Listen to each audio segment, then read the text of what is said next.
And the last thing I would talk about is I think it's very important to do things that make you happy.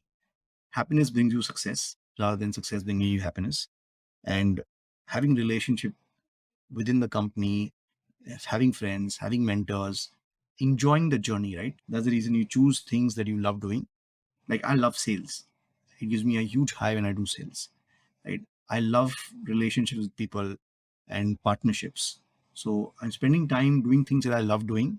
So if it takes 10 years, 20 years, 30 years for us to get successful, I'm okay.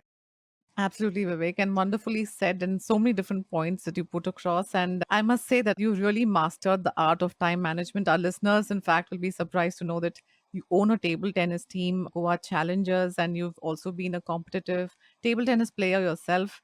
And I think you have this very happening way of acquiring new skills through these varied interests, from learning from speed reading or learning stand up comedy to learning mentalism, and now you've also written a book, and what a book to write. Happiness is a muscle, indeed, it is. Before we conclude, Vivek, any word of advice you'd like to share with our listeners eager to start their business? So, Sunana, I can just tell you one thing, right? What happened in California 20 years ago, what happened in China last 10 years is happening in India as we speak. The next 10 years are going to be the most exciting golden period for India in terms of wealth creation, in terms of entrepreneurship, in terms of capital availability, in terms of talent availability. And as automation comes in, right, what's going to happen is the chances of succeeding in a job is going to become more and more challenging, right? Because if you take most of the jobs in India are focusing on STEM, right, which is science, technology, engineering, and math. The challenge is that computers and AI is going to replace a lot of functions that you do in STEM.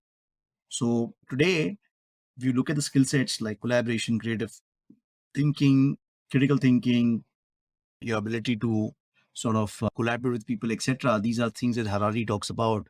But I think resilience, humility, but entrepreneurship is one area which I think is going to give everybody a huge opportunity. I feel that in the long run, right, people are not going to have too many challenges of food, shelter, and clothing.